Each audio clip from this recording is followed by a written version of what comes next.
¿Qué tal, mi estimada comunidad? Les agradecemos muchísimo, muchísimo por encontrarse con nosotros en esta ocasión. Y bueno, aquí está mi queridísima Vanessa, la doctora Vanessa Santiago, y una servidora. Estamos aperturando este espacio y justo es para ustedes, es que vamos a cotorrear un rato, vamos a Divertirnos y además, divertirnos. fíjate, cultivar el conocimiento. Sí, desde una mirada distinta, ¿no? Desde una postura distinta. Entonces, pues vamos a hacer como relatos, vamos a también a contar algunas anécdotas aquí, a traer a este espacio, pues, citas de películas, autores, la vida de algunos autores. Bueno, va a estar padre, divertido, parece como muy cultural, pero realmente va a estar muy divertido y les invitamos a que nos sigan en nuestras redes sociales como Doctora Vanessa Santiago. y Viri Lechuga en cualquier red social lo vas a encontrar ahí. Y también pues a través de este medio que es YouTube. Y esto es Disruptivas. Así que bienvenidos a este espacio Disruptivas. Y bueno, queremos iniciar contando por qué le pusimos este nombre a este espacio, ¿no? Les vamos a chismear, el chismecito está rico, sabroso. Pues fíjense que les vamos a contar cómo fue que pues nos fuimos a desayunar, Van y yo, ¿no? Entonces, siempre que comemos o que nos encontramos o que tenemos alguna reunión, no, mana, las platicadas que nos echamos. Realmente es muy sabroso encontrarnos porque creo que algo que nos ha llevado a generar este espacio, sobre todo la amistad que para nosotros ha sido ya de años, lo que aunque parezca que no, sí, ya tenemos años conociéndonos y ha sido muy chistoso porque hacíamos el recuento de los años, cada que nos encontrábamos, justamente platicábamos de situaciones muy interesantes y no terminamos y nos despedíamos y cada que regresamos es como la continuación, ¿no? Entonces, pero ha sido muy interesante nuestra evolución, Viri. Sí, sí. Sí, eso creo que empezamos por ahí, Sí, ¿no? sí. Justamente cuando nosotros nos conocimos fue por un centro como de desarrollo humano, una cosa así, dando clase. Ella daba clase, yo también daba clase, y pues hemos visto ambas. Yo por parte de como una espectadora de la vida de Barney y viceversa, que sí, amigos, o sea, todo lo que tú plantes en ti, todo lo que contribuyes a tu desarrollo, surte un resultado, ¿no? Y además sabes que la constancia, porque sí, si te das cuenta, nos conocíamos de vista nada más, al inicio sí, era como de vista, ¿no? Yo veía y por los alumnos escuchaba comentarios de ti y es como la manera de acercarnos sí, sí. Y efectivamente te vas como formando, no, te vas formando una visión de los compañeros con los que trabajas Sí. y también de la manera en cómo proyectas con los alumnos, con los amigos y con las personas que te rodean. Entonces, eso nos ha llevado o nos llevó a las pláticas tan ricas, tan ricas, tan sabrositas, porque les comentamos un poquito. Cuando Van y yo platicamos que sacamos un tema y luego lo relacionamos con nuestro desarrollo profesional, ¿no? Entonces hablamos de alguna cosa, no es que estemos haciendo, no me psicoanálisis, ¿no? Dice mucha gente, no, es simplemente como abordar, oye, y esto, y platicamos de nuestros casos, y hacemos retroalimentación y hemos compartido espacios laborales muy, muy sabrosos. Entonces, la última vez que nos vimos dijimos, oye, esto lo deberíamos de grabar, ¿no? Porque está muy rico, muy sabrosito. Y fíjense, yo noté que en la mesa de junto está una pareja y nosotros estábamos así como platicando y él está contando aquí que la relación de pareja y cómo es y por qué te quedas y por qué te vas. Y la pareja que estaba ahí junto estaba como, ajá, sí, porque estaba, de verdad, estaba muy junto. ¿No? La mesa estaba mucho, muy junta. Y fue ahí que surgió, bueno, pues todo lo podríamos compartir. ¿Y con quién mejor que con aquellas personas que nos siguen, con quien nosotros también en algún momento podemos hacer algo extraordinario que está también dentro de los planes, ¿no? Poder compartir no solamente en este escenario, sino en algún otro escenario, pláticas interesantes. Pláticas muy, muy interesantes. Y fíjense, mis estimados amigos, que este espacio surgió así en ese mismo diálogo Y hablábamos sobre estas maneras de pensar, no sé si te ha tocado que te das cuenta que piensas distinto a los demás, a tu familia, a tu pareja, Todo ¿no? comenzó porque Sí. hablábamos del éxito, ¿no? Y entonces el éxito, ¿cómo lo vive? ¿Cómo lo vivencia cada persona? Sí. Y justamente cómo te proyectas ante una sociedad que tiene una determinada manera de pensar y cuando tú no cabes en esos espacios, ¿cómo le haces, no? Y hablamos de la primera parte de la resiliencia que empezó así, ¿no? Y ahí empezamos. Hablamos también sobre que el éxito pues comienza con una manera distinta de pensar y de ahí surgió, es algo como disruptivo. La palabra. Y entonces, fíjense amigos que buscando, a ver, vamos a ver, ¿no? ¿Qué es disruptivo? Bueno, disruptivo es tener otra postura, otra manera de pensar a lo convencional. Es romper con paradigmas, es romper con este pensamiento preestablecido y que no, que la persona que es disruptiva piensa distinto a eso, pero no solamente piensa distinto a eso, que actúa distinto a eso, porque yo veo mucha gente que piensa muy diferente, pero no todos se atreven a defender, a posicionarse, ¿no? A continuar con ese pensamiento diferente, porque pensar diferente sí implica un precio de ser señalado, ¿no? Sí, claro. ¿Qué opinas, Vane? Fíjate que esto que comentabas cuando estábamos en ese diálogo, la palabra misma disruptiva, primero empezamos con ejemplos, ¿no? De nuestra vida. Sí. Y decíamos, a ver, ¿en qué ha sido disruptiva? Sí. ¿No? Y creo que desde casa, desde cómo te relacionabas hasta con los hermanos, con la mamá, con los amigos, es una forma disruptiva de no eres común y entonces la vida y tú mismo llevas a una dirección que si bien no es la común, tú sabes que vas a alcanzar ciertos objetivos, porque disruptivo no significa, ay, voy a ir por la vida como sin metas y objetivos, ¿no? Aguas con eso, ojo, porque miren, a veces se piensa que disruptivo es una persona rebelde, que solamente va a echar carrilla, que solamente va a buscar pleito, que solamente va como a hacer contreras en la vida, ¿no? Que está contra la marea, muchas cosas. No, disruptivo es que tú ves algo diferente y tienes un planteamiento distinto, pero con bases.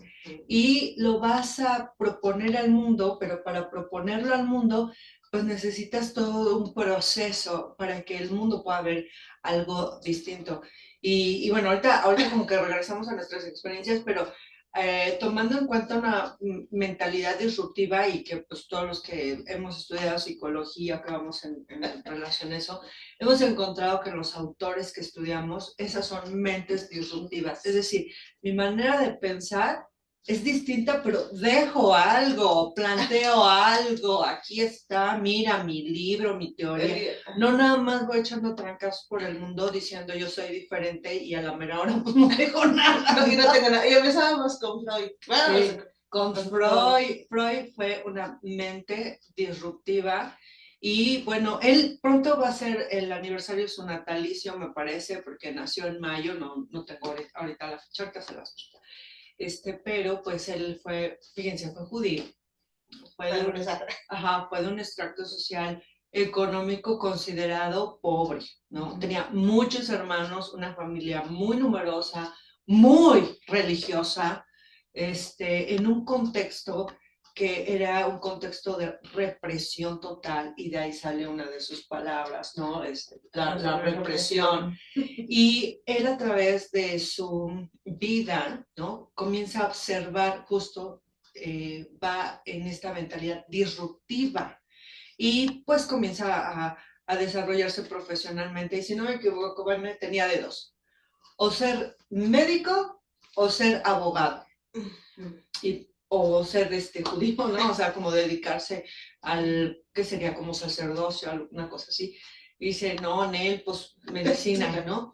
Sí, claro. Y fue un hombre que Pero luchó fíjate que él mucho. estudió medicina porque no había otra opción, Sí. pero además sabía que no quería quedarse en eso, entonces tenía que buscar la manera de hacer cosas diferentes, ¿no? Sí. Entonces dijo, me voy a la medicina, exploro, pero él tenía muy claro que quería saber cómo funcionaba la psique. Sí. No tanto el cuerpo humano, sino la psique.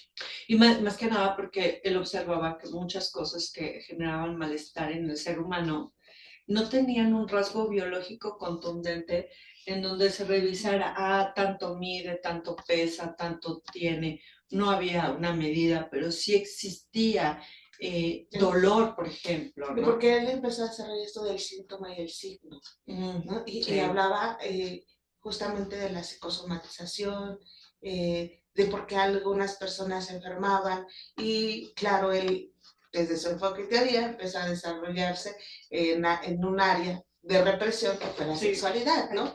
Por eso habla sobre el desarrollo psicosexual en el ser humano, con estas etapas de oral, anal, es decir, fue poniéndole etapas en este desarrollo para identificar qué era lo que pasaba en sus vidas, ¿no? Cuando nuestra sexualidad no era muy aceptada, o que él decía que al final todos los seres humanos pues tenían temas de represión, y claro, lo hablaba desde esta proyección que él vivió en su entorno familiar.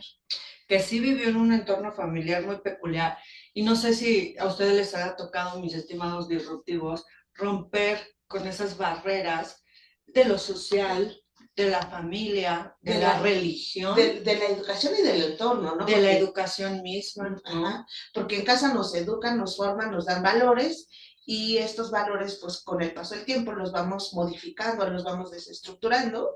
Pero ¿qué pasa también cuando como niño empiezas a obedecer tanto y no tienes esta capacidad de reestructurar? Y es ahí cuando te quedas como, sí, ¿por qué el otro sí y yo no? Exacto, sí. Y bueno, esa parte no sé si les ha tocado también vivirla, que al pensar diferente hay una sensación de esto que yo estoy pensando está correcto. Y siento que está bien, que lo que los demás me dicen no está bien para mí. Entonces es ahí donde nacen mentes osadas, nacen estas ganas de plantear algo distinto. Y en el mundo vamos a encontrar no solamente a Sigmund Freud, o sea, vamos a encontrar muchísimas personalidades que plantean cosas, de veras, a mí me asombra. De qué rayo iluminador hizo que tú pensaras esto, ¿no? Y ahí tenemos a Elizabeth Kubler-Ross, a Viktor Frank. Ajá, ¿no? Sobre estas teorías. Y bueno, actualmente creo que estamos llegando, Viri, no tengo el dato exacto, pero son como 2000 teorías psicológicas en esta actualidad, ¿eh? En esta actualidad, ¿qué quiere decir? ¿Cuántas mentes disruptivas tenemos? Porque cada quien ya empieza a hacer enfoques y empieza a hablar de teorías y de temas en los cuales se ha metido, pero también tiene que ver con evolución de la mente. Si te das cuenta, bueno, pues antes estábamos como más herméticos porque había estructuras sociales más herméticas, pero hoy con toda la tecnología que tenemos, eso nos abre también un panorama que la misma vida nos va empujando a ser disruptivos para pensar de manera distinta. Y no quiero quedarme con el dato en el aire. Fíjense que aquí en buenas fuentes, no crean que voy directo a Wikipedia, porque luego ahí van a empezar a criticar, lo sacó Wikipedia. No. Les vamos a compartir también los links. Pues nuestro querido Sigmund Freud nació, yo te decía, o sea, tenía razón, nació el 6 de mayo de 1856. O sea, estamos hablando de un contexto histórico 1856. O sea, era un momento importante histórico. Y bueno, fue el mayor de 6 hermanos, como podemos ver, una familia vienesa muy grande.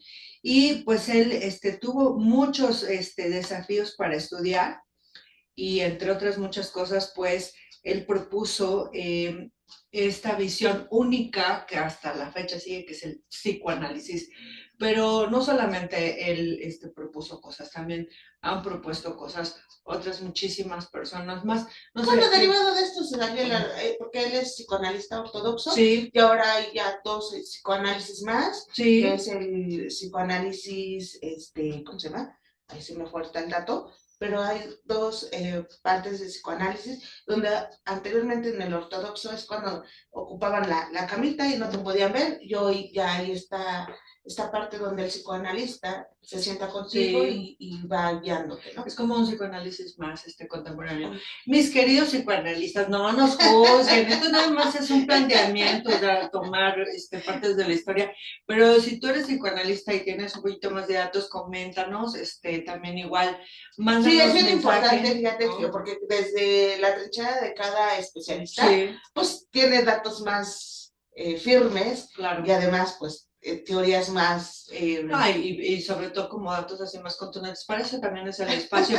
Si tienen ustedes alguna duda, historia, algo, me mandan un mensaje a este correo que hemos creado para ustedes y también para que podamos nosotros compartir este tipo de información. Espero que nos sigas y que estés con nosotros muchísimo más tiempo. Fíjate que otra mente disruptiva que a mí me ha llamado mucho la atención, y ahora pues vamos a hablar de una mujer, Elizabeth.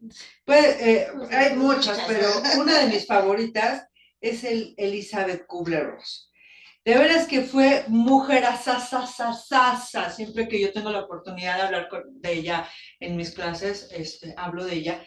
Ha sido criticada, señalada, perseguida y hasta la fecha sigue siendo una mujer muy controversial. Su historia fue muy controversial porque ella nos propone una visión sobre la muerte que antes no se había tomado en cuenta de la manera disruptiva en cómo ella planteaba las cosas. Entonces, fíjate, la manera padre, como en la guerra, ¿no? En esta Segunda Guerra, ella le toca cuidar a las personas heridas y estuvo también la pandemia. Sí. La pandemia y entonces nadie quería tocar, como ya nos tocó vivir esta pandemia, sí. Nadie quería tocar y ella con un planteamiento totalmente disruptivo, ¿no? A la hora de cuidar a los pacientes, ella hablaba, ¿no? Y más que hablaban los hechos en este libro de La Rueda de la Vida, plantea, ¿no? Cómo va cuidando a las personas que las ve todas negras, ¿no? Les va haciendo la limpieza, la curación, sí. Pero ella planteaba que la mayoría pues no quería tocar y ella se dio cuenta que a través de la caricia el paciente, es decir, las personas empezaban a sanar. Sí, fíjate, a diferencia de Sigmund Freud, él toca un tema que el mundo no quería abordar, que era la sexualidad y un montón de cosas más, el trauma, la infancia, todo ese tipo de cosas, y no se quería abordar el tema de la sexualidad.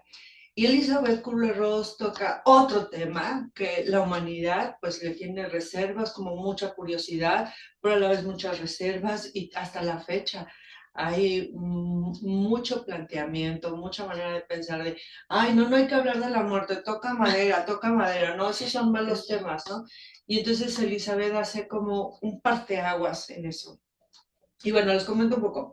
Ella nació el 8 de julio de 1926 y murió el 24 de agosto del 2004. Si nosotros hacemos perspectiva, no tiene mucho tiempo de fallecida, porque a diferencia de otros autores que ya tienen un siglo de fallecidos, etcétera, etcétera, ella relativamente, pues es joven. No, es una muerte joven, por así decirlo. Ella fue una suizo y trabajó en los estudios sobre la muerte y la agonía que esto produce. Y bueno, como dato curioso, que a mí eso parte es lo que estamos planteando en este espacio, ser disruptivos. Yo les cuento un poquitito sobre la historia de Lisa. Fíjate que estaba yo checando para dar mi clase y les comentaba yo a los alumnos que Elizabeth Kubler-Ross fue trilliza, ¿no? Que eso es algo muy peculiar porque desde ella, pues, ya desde ahí vino con una adversidad para ser disruptiva importante. Porque a diferencia de otros autores que pues no tienen gemelos o así, ella tiene esta cosa tan peculiar, que fue trilliza, ¿no? Y para esa época. Sí, porque estamos hablando que de 1926, la obstetricia, como cuánto habrá avanzado en ese momento para dar un parto de trillizas, ¿no? En sí habla en su libro de La Rueda de la Vida, donde desarrolla su biografía, que nació con una mujer que era una partera, ¿no? Y entonces nace la primera bebé y pues todos esperaban una bebé, una bebé. Y cuando la partera dice, es que viene otro bebé, se queda como su papá, ¿qué? ¿Cómo que otro bebé? Bueno, qué padre, ¿no? Y ya esa fue la sorpresa. Pero el shock fue, hay una tercera bebé, todavía no termina el parto. ¿Cómo que una tercera bebé? Bueno, pues eso para Elizabeth fue de veras un desafío para su vida. Amaba a su familia, amaba a sus hermanas, pero fue un desafío para su vida porque, no sé, amigos disruptivos, si tú tengas algún gemelo, porque ha de haber alguien que nos ha de estar viendo, que tenga gemelos, o sea, trillizos, o no sé, a lo mejor en otro parto múltiple, qué difícil es destacar, porque de por sí tú solito, sí, ¿no? Cuando uno solito, porque tienes un hermano y tienes que destacar y ser diferente. Ahora imagínate cuando se parecen, nacen el mismo día, de la misma mamá, el mismo papá, y tienes que aprender, como dice la crisálida, ¿no? Tienes que desprenderte para aprender a ser tú. Incluso salir o hacer cosas que te hagan sentirte y verte diferente. No sé, disruptivos. ¿Tú has hecho algo para sentirte diferente o para destacar? O sea, ¿qué cosas hemos tenido que hacer para destacar? Y mira, desde cosas conscientes hasta cosas inconscientes. Fíjense que el estudiar es una manera de destacar, ¿no? El ser rebelde es una manera de destacar. La manera en cómo te vistes, cómo hablas, incluso hacer un podcast que se llame Disruptivos es una manera. ¿Sabes qué? La forma de llevar tu vida misma, nada más. Tus hábitos es otra manera, ¿no? Por eso dicen que los hábitos, y cuando ves a la persona, habla de todas esas características que se van sumando para que la persona, digamos, podamos conformar esa personalidad derivado que se va formando a través de los años. Sí.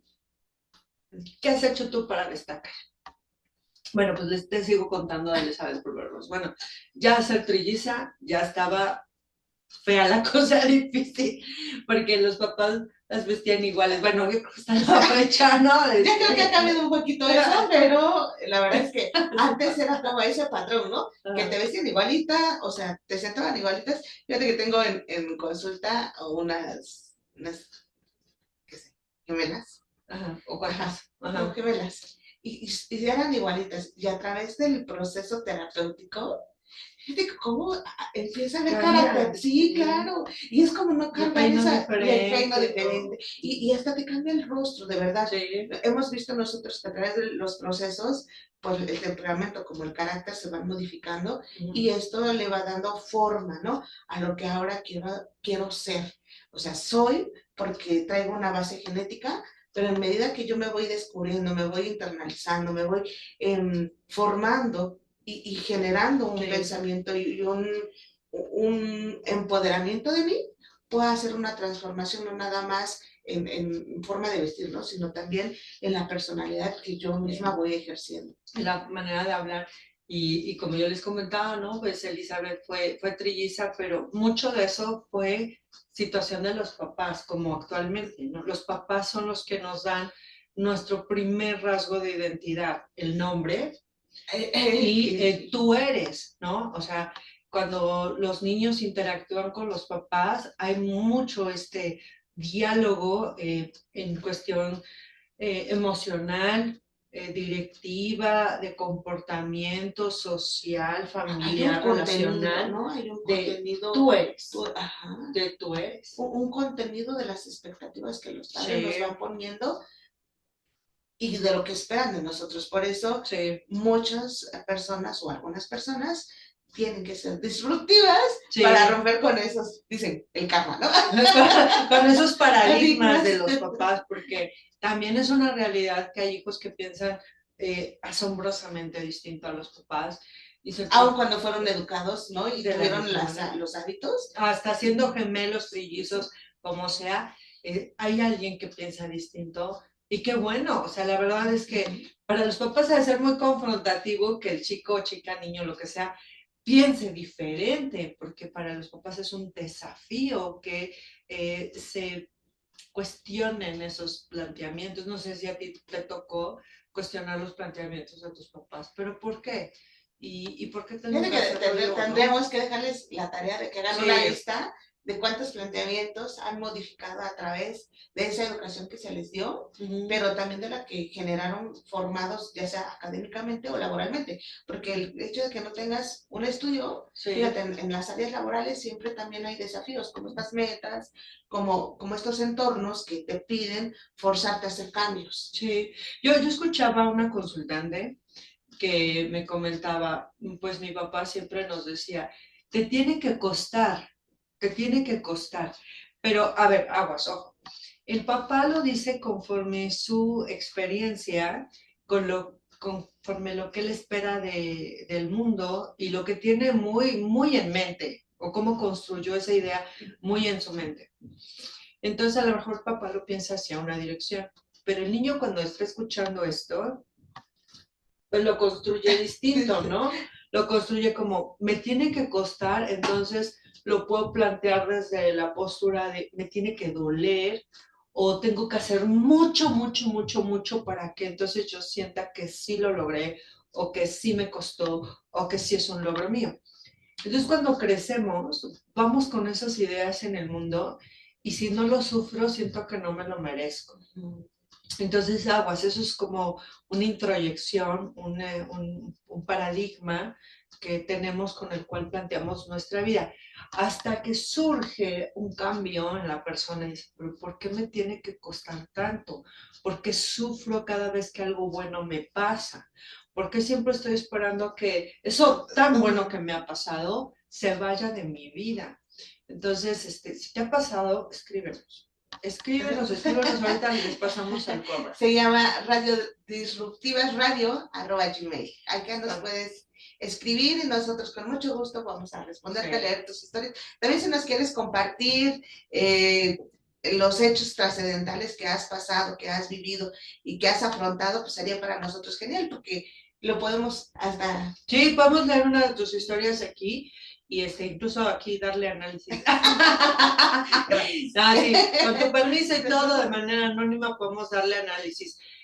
Tal vez puedas responder con nosotras en qué periodos de tu vida o en qué situaciones en tu vida tú te has considerado una persona que ha roto con esos paradigmas, con esas ideas preconcebidas, con esos planteamientos que el mundo, la sociedad, tu familia te han puesto y en algún momento tú has dicho, creo que esto no se acomoda para mi vida, lo cual es algo muy sano, porque no vamos en una relación de, ay, hay que romper con todo, no, hay cosas que sí funcionan. Sí, además decías algo muy cierto, ¿no? Los papás traen sus propios introyectos y además sus propias experiencias de vida, es decir, lo platicaba apenas, ¿no? Fíjate, empezamos desde de 1800, 1900, en los 2000, si te das cuenta, la tecnología ha ido avanzando, entonces también las situaciones materiales y económicas han sido distintas. Los padres planteaban desde su juicio de que ha sido difícil para ellos porque en esa época pues no había tanta tecnología, no había los recursos necesarios. Ahora no quiero decir que ahora todos tenemos los recursos, pero por lo menos sí tenemos más alcances que antes. Sí, claro. Y esto puede ser esas ideas preconcebidas de las que tú hablas, de cómo yo me ajusto, pareciera, a la época de mi papá, sin mirar a mi época. Y entonces ahí puedo darle una mala interpretación o ajustar o reajustar esta idea que mi padre me dio sin contemplar mi propio presente, ¿no? Sino me trago esa información como en esa época y no la logro digerir, que estoy en este momento, en el 2025. O incluso, como bien dice Vane, ¿no? tengo esa información que yo asimilé de mis padres o que heredé de mis padres o que yo tomé como un mandato para mi vida, porque cuando uno es niño es primordial encajar en esta visión de los padres, en llenar las expectativas, porque aparte es algo desde una mirada antropológica importante. Tengo que agradar a mi entorno y encajar en mi entorno para la prevalencia de mi especie. Si eso no es así, entonces tengo el riesgo, ¿no?, de estar expuesto a los peligros del mundo. Pero ya cuando uno va creciendo, uno va teniendo sus propias experiencias que no están mal.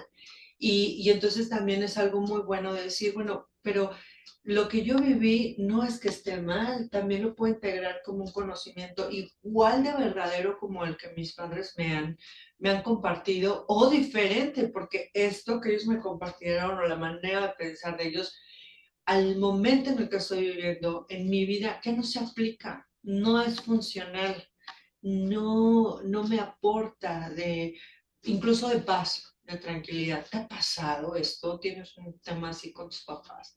No, que sería muy, muy padre, fíjate, que nos puedan escribir Sí. y leer cómo las historias de vida se han venido, o han venido evolucionando a través del darme cuenta, porque yo puedo también estar en el siglo XXI, Sí. en este 2025, y seguir atrapado, no sé, cuando tenía 5 años. De repente hay como estos pensamientos donde me adapto para unas cosas, pero para otras sigo reajustándome a esa época donde no tengo todos los recursos para afrontar, ¿no? Sí, y sobre todo qué situaciones estoy viviendo en donde hoy me requieren una manera distinta de pensar.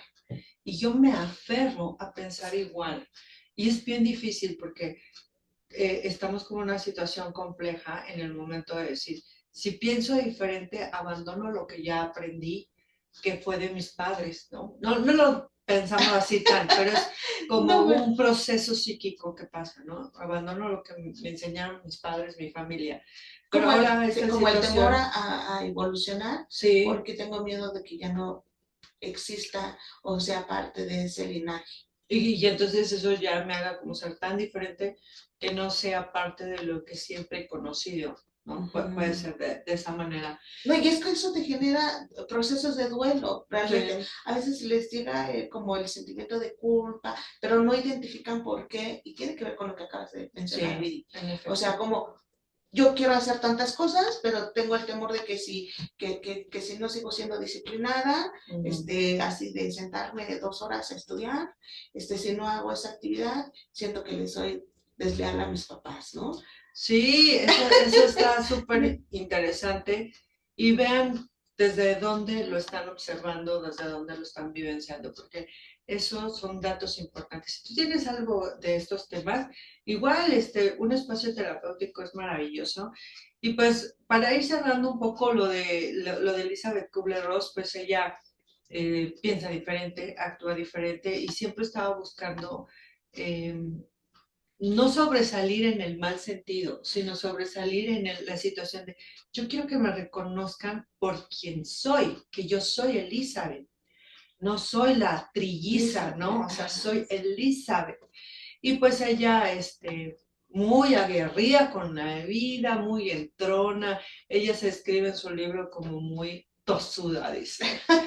Siempre he sido muy tosuda y pues eso la llevó a estudiar medicina, después estudió psiquiatría, después estuvo de enfermería, estuvo en los estragos de la Segunda Guerra Mundial, aportó mucho a la medicina y aportó esta visión de vamos a validar el dolor de alguien que va a partir y vamos a validar también el dolor de la familia. Y a ese dolor, a ese proceso de dolor, él propuso uno de los primeros modelos de abordaje tanatológico que hoy conocemos, que ya se ha vuelto coloquial mundial y también igual se ocupa en muchos espacios, son las fases del duelo.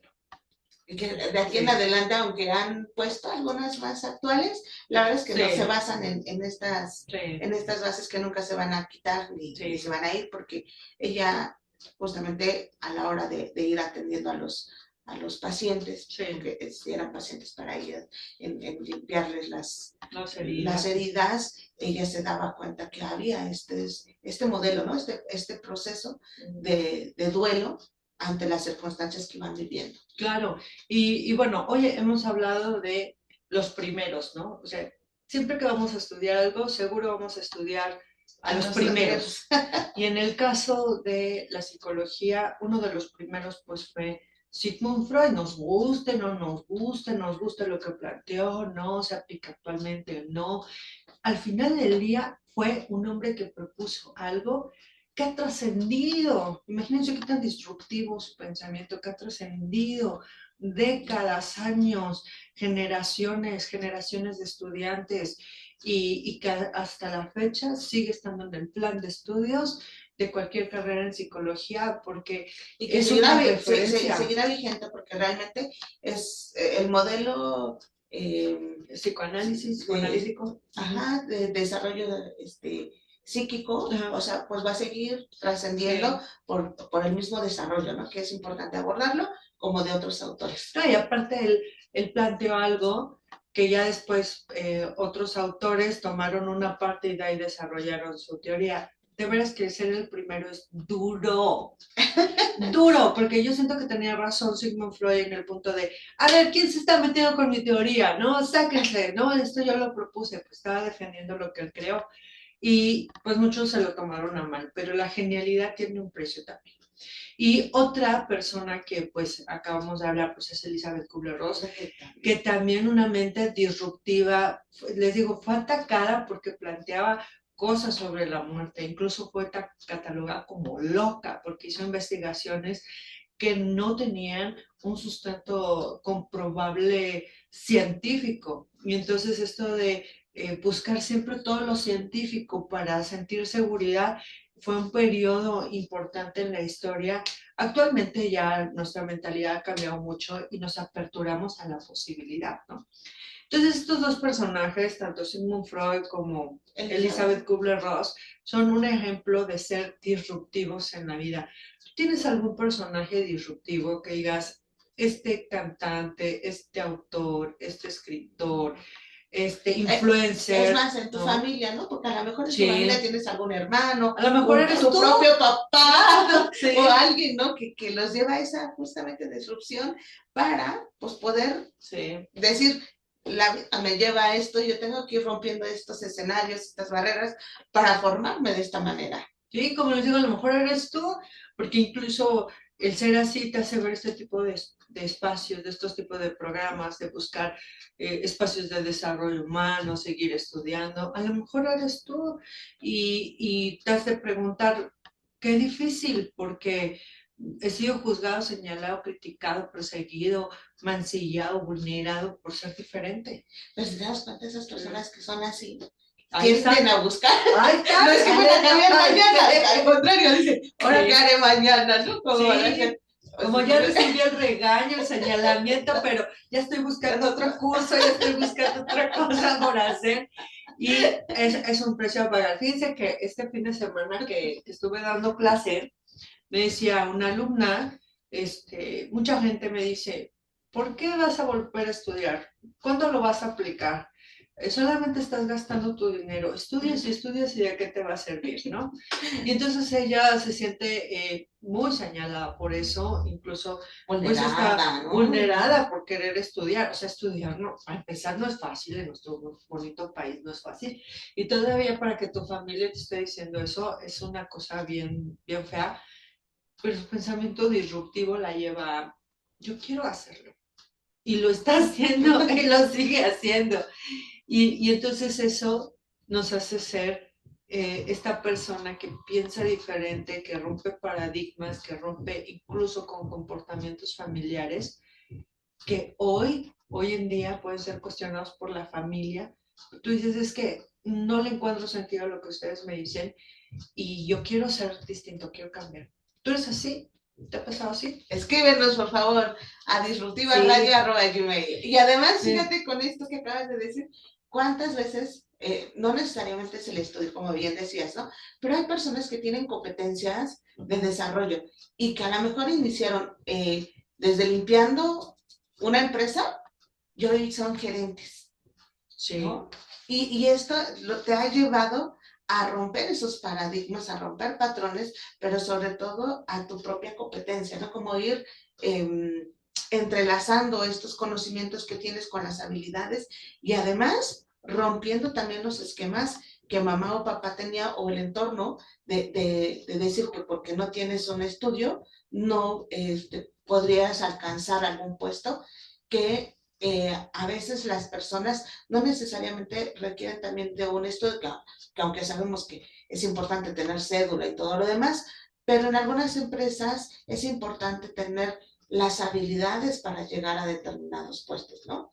Y creo que eso también nos hace ser disruptivos. Sí, muy disruptivos, nos guste o no, incluso podemos generar incomodidad a gente que le cuesta trabajo ver una postura distinta. Eso no la hace mala persona ni nada por el estilo, solo le cuesta trabajo desprenderse de esa postura de seguridad y entonces va y ataca y señala porque el ver un pensamiento distinto al que tiene se siente amenazador. El cambio es amenazador. Entonces, si eres una persona disruptiva, seguro vas a generar esta sensación amenazante de está bien con todas sus ideas, no sáquenla, córranla, pónganle. Sí, me gustaría más que pongas tu ejemplo de vida. Yo creo que a ver si vamos a decir, no, a ver, sí. No, pues aquí vamos a contar las dos, ¿no? Que empiece Vanessa y yo luego le termino. ¿Cómo ha sido disruptiva en tu vida? A ver, creo que cuando estábamos en el cabecito justamente hablábamos de esto, ¿no? Híjole, ¿cuántas cosas disruptivas tenemos? Empezando desde la familia, ¿no? Y yo recuerdo mucho, le decía a Viri, en mi época, la verdad es que a mí me gustaba mucho la música, la ópera, ¿no? Y hasta la fecha me gusta mucho la ópera. Entonces, yo iba a la radio ahí, le buscaba la estación de la ópera y le ponía. Y entonces, todo el mundo en mi casa volteaba y decía, ya voy a empezar esta con su ópera. Y yo feliz de la ópera, ¿no? Entonces, todo el mundo a las 12 del día o a la hora que pusiera ahí la estación, me escondía en el radio pues, porque no pusiera la ópera, ¿no? Porque además me peleaba porque pues tenía que escuchar mi ópera. Y entonces hacían cosas como muy sutiles, empezaban todos estos cambios, ¿no? Yo tenía como la idea firme de que quería estudiar un doctorado y en casa pues no había quien estudiara ni licenciatura, ¿no? Entonces, ¿de dónde saca estas ideas ahí bien majugas, no? Entonces yo siempre como que hablaba de cosas en casa que mi familia así como que está en dónde lo vio.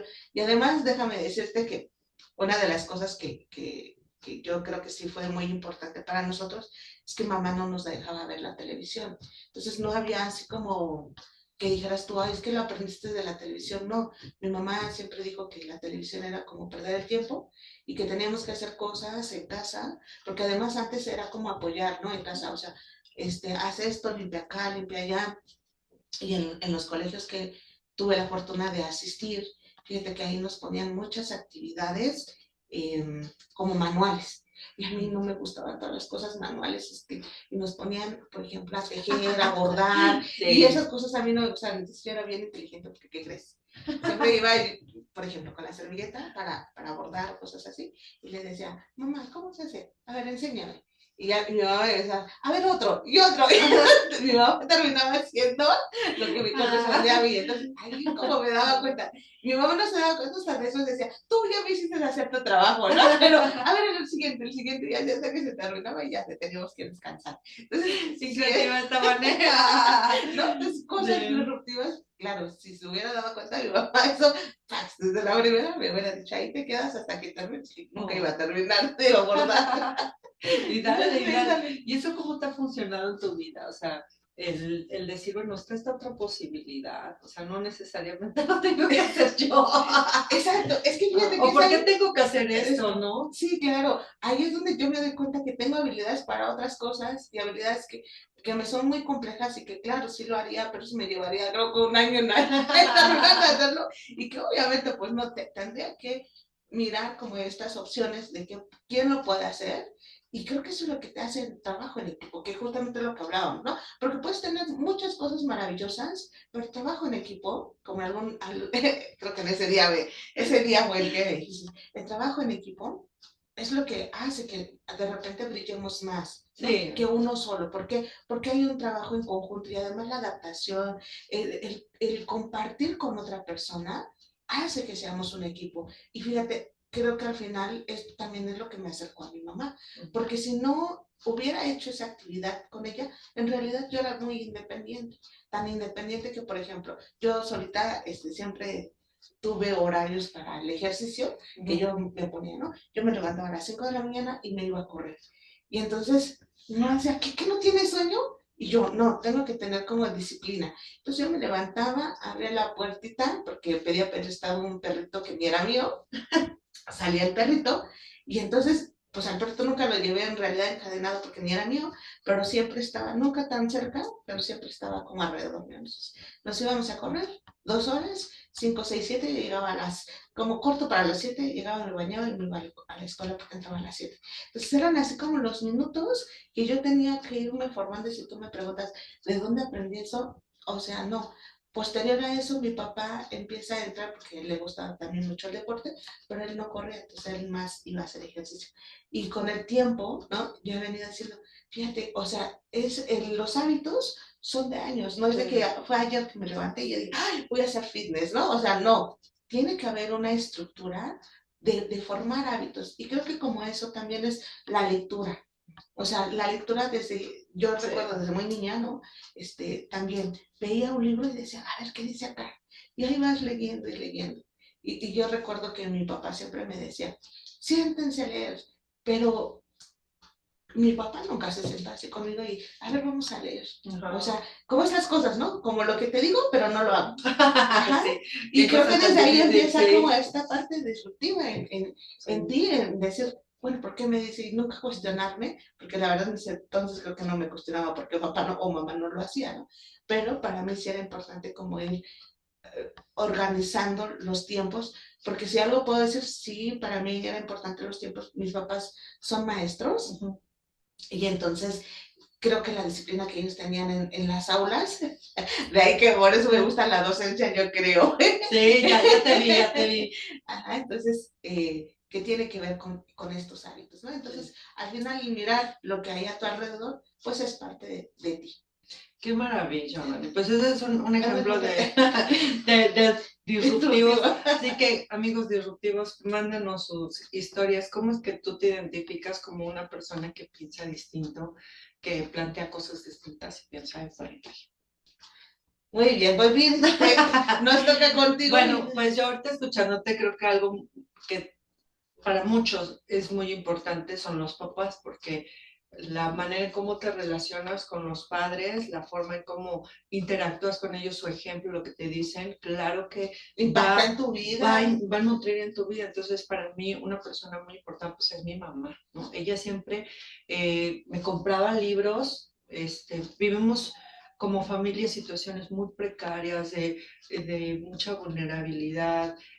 Yo soy la hija menor de mis 4 hermanos, entonces mis papás se separaron, fue una cosa de mucho sufrimiento, como muchas familias podemos ver cuando la familia pasa por estos cambios, ¿no? La separación de los padres, ahora quién va a proveer, qué vamos a hacer, cómo vamos a vivir, de qué manera vamos a vivir, con qué vamos a vivir, y más sumarle, ¿no? O sumarle mi hermana mayor estaba enferma, ella tuvo una enfermedad complicada, cara, difícil, tuvo alrededor que como unas 22 operaciones a lo largo de sus 19 años. Entonces fue una cosa muy difícil para nosotros. Desgastante emocional. Mucho, muy desgastante. Entonces yo era la más chiquita y pues prácticamente estaba en el olvido porque tenían que estar en el hospital, en casa, subiendo, bajando y así. Y bueno, para no hacerse la larga la situación, la historia, en una de esas ocasiones que mi mamá había invertido todo lo que tenía en medicamento y había invertido los recursos que tenía a la semana para comprar ese medicamento para mi hermana, yo bien me acuerdo que mi mamá dijo, híjole, ¿y ahora qué vamos a comer? ¿No? Porque todo ya lo invertí en este medicamento carísimo. Mi hermana tuvo hidrocefalia. Entonces, las operaciones que tuvo fue en relación a la válvula que le pusieron de la cabeza a las vías urinarias. Y entonces, pues todo el sí, material de curación, material quirúrgico, material para que ella estuviera bien en su habitación, también, pues, medicamentos. Y entonces, yo me acuerdo que me dijo, no, ¿qué vamos a comer? Y estábamos en casa de mi abuela y mi mamá, siempre subía las botellas de los refrescos a la azotehuela. Yo me acuerdo que en aquel tiempo tú llevabas una botella y el señor de la tienda te daba lo del importe, como prácticamente te compraba la botella. Y entonces, no les miento, pero esa sotehuela era como 4x4 y la mitad de ese espacio estaba lleno de botellas, estaban apiladas las botellas de vidrio. Y entonces yo la lavé así con la manguera, las metía en una bolsa y me iba yo a la tienda. Y mi mamá pensó que estaba como jugando, ¿no? Y así muchas veces, casi toda la mañana me la pasé haciendo eso. El patio quedó menos de la mitad de botellas. Y ya el señor de la tienda dice, no, no, no, ya, porque si no te voy a terminar debiendo yo la tienda. Y yo estaba chiquita, o sea, tenía que como 8 años más o menos y me dijo, trae a tu mamá porque no quiero que se malentiendan las cosas, ¿no? Porque antes fíjate los valores, ¿no? Sí, o sea, tratos son tratos, ¿no? Y la tienda así literal, en la esquina. Y fui por mi mamá y le digo, oye mamá, está el señor de la tienda, ¿qué hiciste, chamaca? ¿No? Y ya fuimos y, ¿qué hizo? ¿No? Y le dice el señor, no, no, no, no, ella es mi socia, bien lindo el señor de la tienda, ella es mi socia y pues tenemos un negocio pendiente. Toda la mañana me ha traído, no sé cuántas botellas, la verdad les mentiría si yo les doy una cantidad, pero eran muchas, o sea, muchas. Hice muchos viajes, muchísimos. Yo le calculo que fueron un poquito más de 200 botellas, o sea, fueron muchas, muchas. Y entonces el señor de la tienda dice, bueno, pues yo ya le debo una cantidad pues considerable aquí a la socia y pues no sé si quiera que se la dé yo en efectivo o quiere que yo le surta algo de la tienda. Y mi mamá, pues, se le llenaron los ojos de lágrimas y dice, ¿cómo puede ser posible, no? Y pues ya le dio, creo, la mitad del despensa, una cosa así, y le dio dinero, no sé cuánto. La verdad, no les voy a contar, porque no sé cuánto fue. Pero sí, por lo menos ese día y al otro día pudimos comer y todo. Y mi mamá todo el tiempo contaba esa historia. Fue muy disruptivo, ¿verdad? Como que todo el tiempo contaba esa historia, porque la asombró que siendo tan chiquita no tuviera como esta visión y creo que esta visión Ya me ha desde ahí, acompañado, ya ¿no? desde ahí, ya eres negociadora. Sí, porque esta visión me ha acompañado en muchas partes de mi vida y le agradezco un montón porque ahí donde yo veo una situación, veo una posibilidad, donde muchas personas pues no ven esa posibilidad. Y yo creo que por eso también me formé como terapeuta porque a todos mis consultantes yo les veo posibilidades. Aun cuando la cosa esté como bien dura, ojo de hormiga, sí, yo le veo posibilidad. Y mis amigos, escríbanos, esto puede seguir, les digo, o sea, platicar con manes, estar plática y plática y plática, Y compartan surgen este espacio. temas y surgen. Sí. Pero a nosotros nos daría más gusto que ellos nos pudieran Sí, escribir, súmate a la plática. y, ¿por qué no? Sí. Tomarnos el cafecito la siguiente semana. Conversa con nosotros, súmate a la plática, escríbenos tu historia. Y bueno, aquí en la caja de comentarios voy a poner en el primer comentario el correo electrónico. Disruptivasradio@gmail. Para que no se les olvide, escríbanos, síganos, este es un espacio para ustedes, con todo el cariño del mundo, compartimos esto con ustedes, viéndolo desde otra postura. Y pues no nos elogien por nuestras, ¿cómo se llama? Nuestras adaptaciones tecnológicas y que, híjole, el video aquí bien súper adornado, con inicio, final, musiquita. Realmente, tanto Vane como yo estamos súper ocupadas, pero sí queremos compartir esto y lo vamos a iniciar de esta manera, esperando mejorar. Como siempre, ¿verdad? La mejor, ustedes van a ir viendo la mejor y dirán, oh, wow, sí van mejorando. Por lo menos ya le ponen intro al video. El caso es compartirlo, así que les mandamos un beso, un abrazo y esto fue Disruptivas. Disruptivas, ¿sale? Síguenos en las redes, por favor. Síganos en las redes, en todas las redes sociales, ahí nos van a encontrar. Bueno, ahí van a encontrar también igual el episodio. Les mandamos un beso. Cuídense mucho. Bye.